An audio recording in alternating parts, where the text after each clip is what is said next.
Hello everyone, I am Jyoti Jha and welcome to NCERT the mind. तो आज हम लोग पढ़ने वाले हैं क्लास 7 की हिंदी बुक बाल महाभारत कथा 23वां अध्याय विराट का भ्रम। तो आप लोग इसे ध्यान से सुनिए। त्रिगर्त राजा सुशर्मा पर विजय प्राप्त करके राजा विराट नगर में वापस आए तो पुरवासियों ने उनका धूमधाम से स्वागत किया। अंतःपुर में राजकुमार उत्तर को ना पाकर राजा ने पूछताछ की तो स्त्रियों ने बड़े उत्साह के साथ बताया कि कुमार कौरवों से लड़ने गए हैं। राजा यह सुनकर एकदम चौंक उठे। उनके विशेष पूछने पर स्त्रियों ने कौरवों के आक्रमण आदि का सारा हाल सुनाया।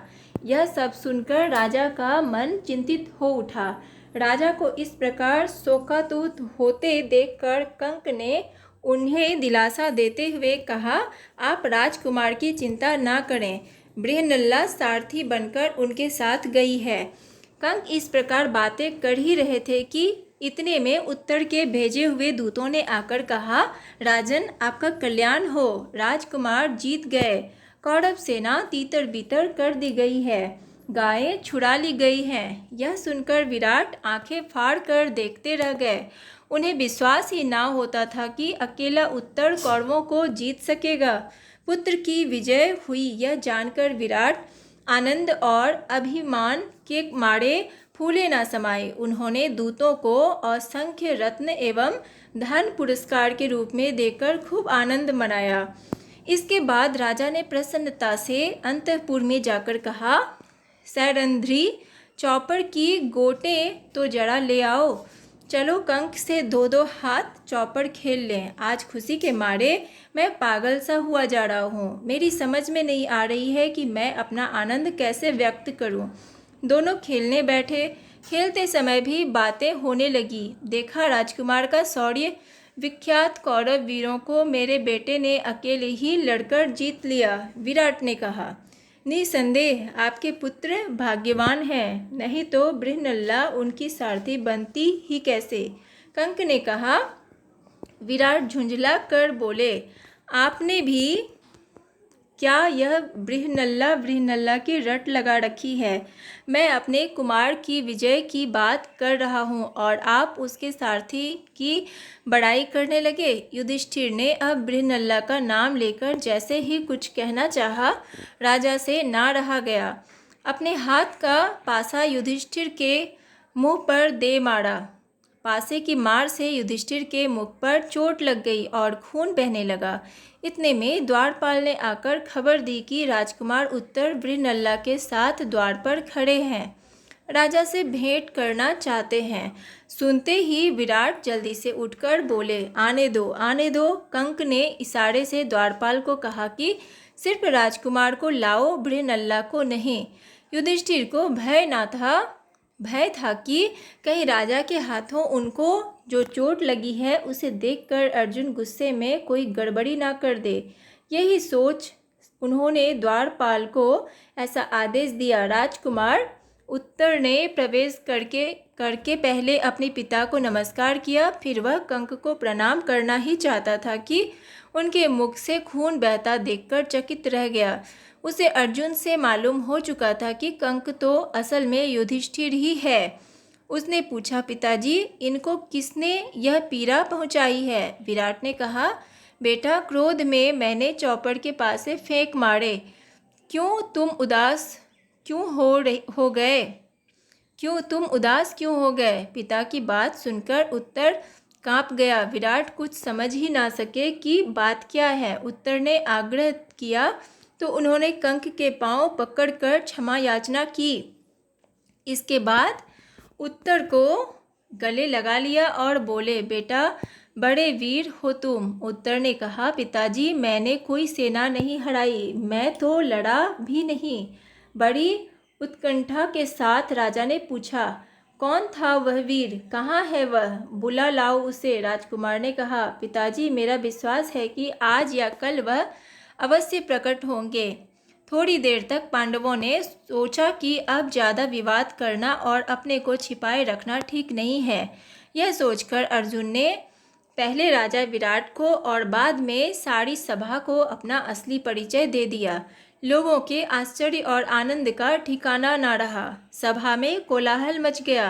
राजा विराट का हृदय कृतज्ञता, आनंद और आश्चर्य से तरंगित हो उठा। विराट ने कुछ सोचने के बाद अर्जुन से आग्रह किया कि आप राजकन्या उत्तरा से ब्याह कर लें। अर्जुन ने कहा, राजन, आपकी कन्या को मैं नाच और गाना सिखाता रहा हूँ। मेरे लिए वह बेटी के समान है। इस कारण यह उचित नहीं है कि मैं उसके साथ ब्याह करूं। हाँ, यदि आपकी इच्छा हो तो मेरे पुत्र अभिमन्यु के साथ उसका ब्याह हो जाए। राजा विराट ने यह बात मान ली। इसके कुछ समय बाद दुर्योधन के दूतों ने आकर युधिष्ठिर से कहा, कुंती पुत्र महाराज दुर्योधन ने हमें आपके पास भेजा है। उनका कहना है कि उतावली के कारण प्रतिज्ञा पूरी होने से पहले अर्जुन पहचाने गए हैं, इसलिए शर्त के अनुसार आपको 12 बरस के लिए और वनवास करना होगा।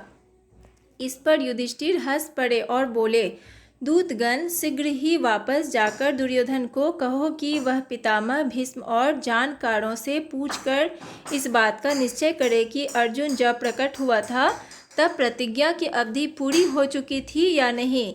मेरा यह दावा है कि 13वां बरस पूरा होने के बाद ही अर्जुन ने धनुष की टंकार की थी। तो ये चैप्टर आपका कंप्लीट हो चुका है। तो चलिए अब हम प्रश्न उत्तर कर लेते हैं।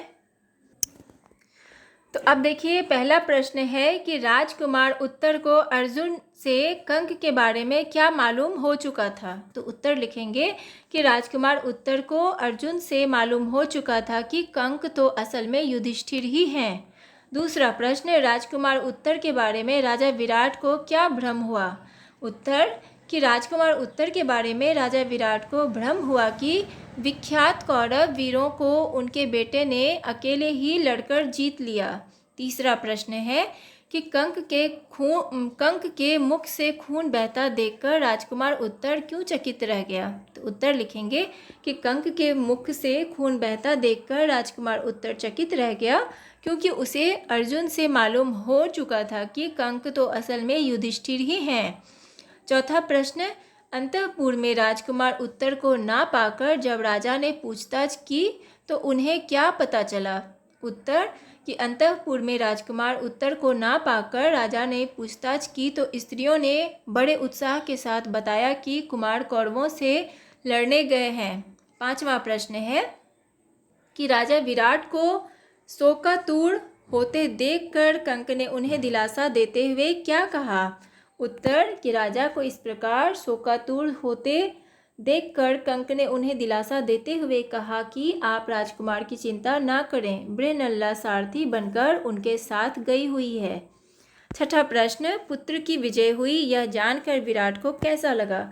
उत्तर कि पुत्र की विजय हुई यह जानकर विराट आनंद और अभिमान के मारे फूले न समाये। उन्होंने दूतों को असंख्य रत्न एवं धन पुरस्कार के रूप में देकर खूब आनंद मनाया। सातवां प्रश्न, युधिष्ठिर यानी कि कंक द्वारा बार बार बृहन्नला की चर्चा का क्या परिणाम हुआ। तो उत्तर लिखेंगे, युधिष्ठिर द्वारा बार बार बृहन्नला की चर्चा सुनकर विराट झुंझला गए और क्रोध में अपने हाथ का पासा युधिष्ठिर के मुंह पर दे मारा। पासे की मार से युधिष्ठिर के मुख पर चोट लग गई और खून बहने लगा। आठवां प्रश्न, कंक के मुख से खून बहता देखकर राजकुमार उत्तर ने क्या किया। उत्तर लिखेंगे कि कंक के मुख से खून बहता देखकर राजकुमार उत्तर चकित रह गया। उसे अर्जुन से मालूम हो चुका था कि कंक तो असल में युधिष्ठिर ही हैं। उसने क्रोध में पूछा, पिताजी, इनको किसने यह पीड़ा पहुंचाई है। पिता की बात सुनकर उत्तर कांप गया। उत्तर के आग्रह करने पर उन्होंने कंक के पांव पकड़कर क्षमा याचना की। नवां प्रश्न कि युधिष्ठिर ने दूतगण को प्रतिज्ञा की अवधि पूरी होने के विषय में क्या कहा। तो लिखेंगे उत्तर कि युधिष्ठिर ने कहा, दूतगण, शीघ्र ही वापस जाकर दुर्योधन को कहो कि वह पितामह भीष्म और जानकारों से पूछकर इस बात का निश्चय करें कि अर्जुन जब प्रकट हुआ था तब प्रतिज्ञा की अवधि पूरी हो चुकी थी या नहीं। मेरा यह दावा है कि 13वां बरस पूरा होने के बाद ही अर्जुन ने धनुष की टंकार की थी। इसके बाद है 10वां प्रश्न, जब अर्जुन ने सभी को अपना असली परिचय दिया तब लोगों की क्या प्रतिक्रिया हुई। उत्तर कि जब अर्जुन ने पहले राजा विराट को और बाद में सारी सभा को अपना असली परिचय दिया तब लोगों के आश्चर्य और आनंद का ठिकाना ना रहा।